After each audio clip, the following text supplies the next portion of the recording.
আসসালামু আলাইকুম। LB24 সংবাদ স্টুডিও থেকে আমি মিসবাহ জামাল সবাইকে জানাচ্ছি অনেক শুভেচ্ছা। আজকের সংবাদ শিরোনাম। ভারতীয় একটি টিভি চ্যানেলের সংবাদের মাধ্যমে জানা গেল যে সাবেক প্রধানমন্ত্রী শেখ হাসিনাকে ভারতে আশ্রয় দিয়ে ভারতের মোদি সরকার এখন দুটানায় পড়েছেন। তারা এখন শেখ হাসিনাকে বাংলাদেশের সেনাবাহিনীর হাতে তুলে দিবেন কিনা এ বিষয়ে রয়েছে প্রচুর আলোচনা ও সমালোচনা। এই টিভি চ্যানেলের নিউজে আরও উল্লেখ করা হয়েছে, যদি শেখ হাসিনাকে বাংলাদেশের কাছে তুলে দেওয়া হয়, দেশে গণহত্যার দায়ে বিচারের সম্মুখীন হলে তার স্থান হবে কারাগারে। আবার বিচারের শাস্তির ফলে তার মৃত্যুদণ্ড হতে পারে বলেও সম্ভাবনা উড়িয়ে দেয়া যায় না। ডক্টর মোহাম্মদ ইউনূস জাতিসংঘের সাধারণ পরিষদে যোগ দিতে শীঘ্রই নিউ ইয়র্ক যাবেন। বাংলাদেশের অন্তর্বর্তীকালীন সরকারের প্রধান উপদেষ্টা ডক্টর মোহাম্মদ ইউনূস জাতিসংঘের সাধারণ পরিষদে যোগ দিতে সংক্ষিপ্ত সফরে নিউ ইয়র্ক যাবেন। পররাষ্ট্র মন্ত্রণালয়ের সাংবাদিকদের সাথে ব্রিফিংকালে পররাষ্ট্র উপদেষ্টা মোহাম্মদ তৌহিদ হোসেন এ তথ্য জানিয়েছেন। তিনি বলেন, জাতিসংঘের সাধারণ পরিষদে যোগ দিতে তিনি যাবেন সেটা সিদ্ধান্ত হয়েছে, তবে কবে যাবেন তা এখনো বলা যাচ্ছে না। মাত্র 10 দিনের ব্যবধানে বাংলাদেশে চালের দাম বেড়েছে। দেশে বন্যার কারণে চালের বাজারে সরবরাহ কম সহ নানান অজুহাতে 10 দিনের মাঝে 50 কেজির প্রতি বস্তায় মোটা চালের দাম বেড়েছে 200 থেকে 300 টাকা পর্যন্ত। এক সপ্তাহ আগে 50 কেজির প্রতি বস্তা চাল মিলেছে 2600 টাকায়, এখন গুনতে হচ্ছে 2900 টাকা। বিক্রেতাদের দাবি, ত্রাণের জন্য মোটা চালের বাড়তি চাহিদা তৈরি হওয়ায় মিল থেকে চাল মিলছে না। ডক্টর কামাল হোসেনের প্রতি প্রধান উপদেষ্টার শ্রদ্ধাবোধ একটি সংবাদ সোশ্যাল মিডিয়ায় দেখে অনেকে অভিভূত। অন্তর্বর্তীকালীন সরকারের প্রধান উপদেষ্টা ডক্টর মোহাম্মদ ইউনূসের আমন্ত্রণে শনিবার রাষ্ট্রীয় অতিথি ভবন যমুনায় মত বিনিময় সভায় অংশ নিয়েছেন গণফোরামের প্রতিষ্ঠাতা সভাপতি ডক্টর কামাল হোসেন। বয়সের ভারে তাকে চলাচল করতে হয় এখন হুইল চেয়ারে। ডক্টর কামাল হোসেনকে সোফায় বসিয়ে তার কাছে দাঁড়িয়ে কথা বলেন ডক্টর ইউনূস। এটি নেট দুনিয়ায় ছড়িয়ে পড়লে সিনিয়রদের রাজনীতিবিদদের সম্মান প্রদর্শনের প্রশংসা অনেকে করছেন। হুন্ডাম ট্যাপ ট্যাপ সেন্ডে বোনাস দিয়া উলি আরম্ভ করছে, কোনো গোপন চার্জ নাই, এক্সট্রা ফিস নাই, দালালি নাই, টেকাই ওই মুহূর্তে মোবাইলে বা ব্যাংকে ট্যাপ ট্যাপ সেন্ডে। Tap tap send, send more, spend less.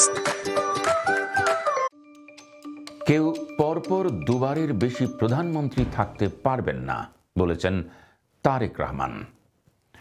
বিএনপির ভারপ্রাপ্ত চেয়ারম্যান তারেক রহমান বলেছেন, কেউ দুবারের বেশি প্রধানমন্ত্রী থাকতে পারবেন না। বিএনপি ভবিষ্যতে বাংলাদেশে স্বৈরশাসনের অবসান ঘটাতে চায়। তারেক রহমান বলেন, বিএনপি ক্ষমতার ভারসাম্য রক্ষার জন্যে আইন, বিচার ও নির্বাহী বিভাগের মধ্যে ভারসাম্য আনতে চায় এবং রাষ্ট্র পরিচালনায় সমাজের জ্ঞানী গুণীদের প্রতিনিধিত্ব রক্ষা করতে দুটি কক্ষ বিশিষ্ট পার্লামেন্ট ব্যবস্থা প্রবর্তনের পক্ষে। এ ধরনের ব্যবস্থা গ্রহণ করা হবে যাতে কেউ কখনো ক্ষমতা কুক্ষিগত না করে স্বৈরাচারী হয়ে উঠতে পারে না। আদালত নির্দেশ দিলে শেখ হাসিনাকে ফেরত আনার চেষ্টা করব বলেছেন পররাষ্ট্র উপদেষ্টা।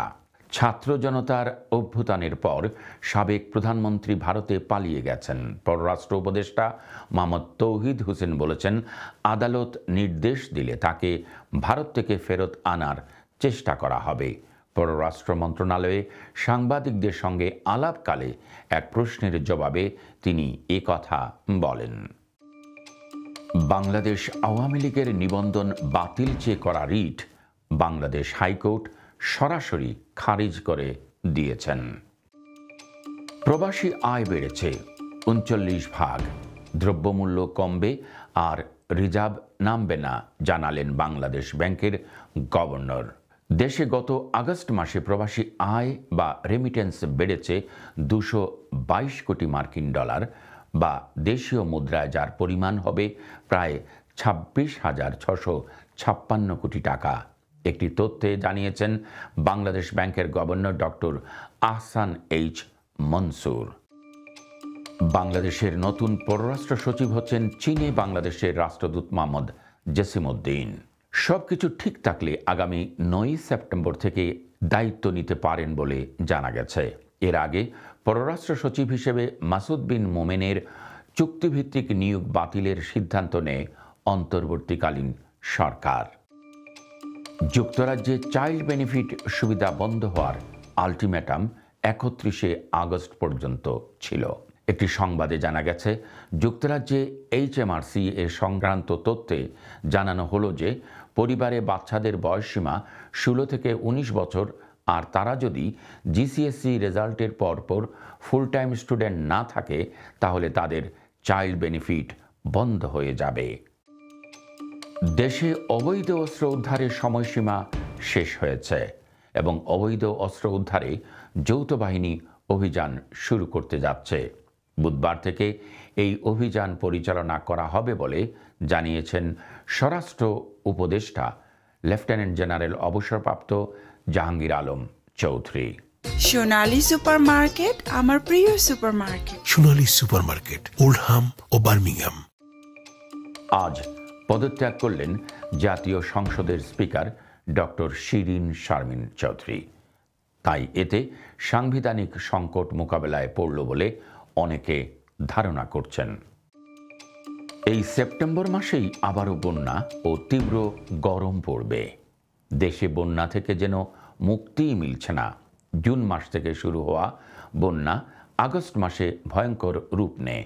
সেপ্টেম্বরেও দেশের বেশ কিছু অঞ্চলে ফের বন্যা ও মাঝারি ধরনের বজ্রঝড় হওয়ার পূর্বাভাস দিয়েছে আবহাওয়া অধিদপ্তর। বিডিআর হত্যাকাণ্ড ও এর পুনঃতদন্ত ও ন্যায়বিচারের প্রক্রিয়া শীঘ্রই শুরু হবে বলে জানিয়েছেন স্বরাষ্ট্র মন্ত্রণালয়ের উপদেষ্টা লেফটেন্যান্ট জেনারেল অবসরপ্রাপ্ত মোহাম্মদ জাহাঙ্গীর আলম চৌধুরী। সোমবার সচিবালয়ে সাংবাদিকদের সাথে আলাপকালে উপদেষ্টা এ কথা জানান।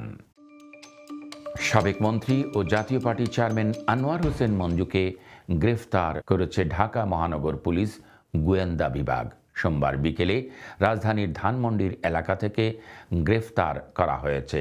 তবে সর্বশেষ একটি সংবাদে জানা গেছে তাকে নাকি ছেড়েও দেওয়া হয়েছে।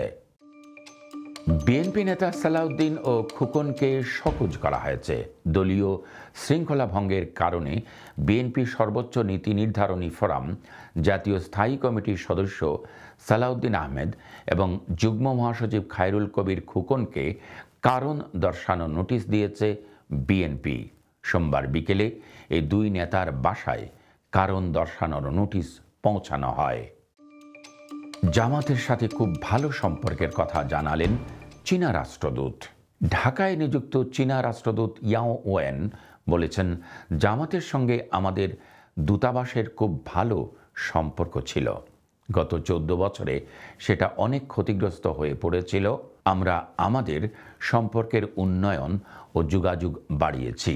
জামাতে ইসলামী চীন ও বাংলাদেশের সম্পর্কের জন্য একে অন্যের সহযোগী বলে জানা গেছে। আজকের LB24 এর সংবাদ শিরোনাম থেকে বিদায় নিচ্ছি। আল্লাহ হাফিজ।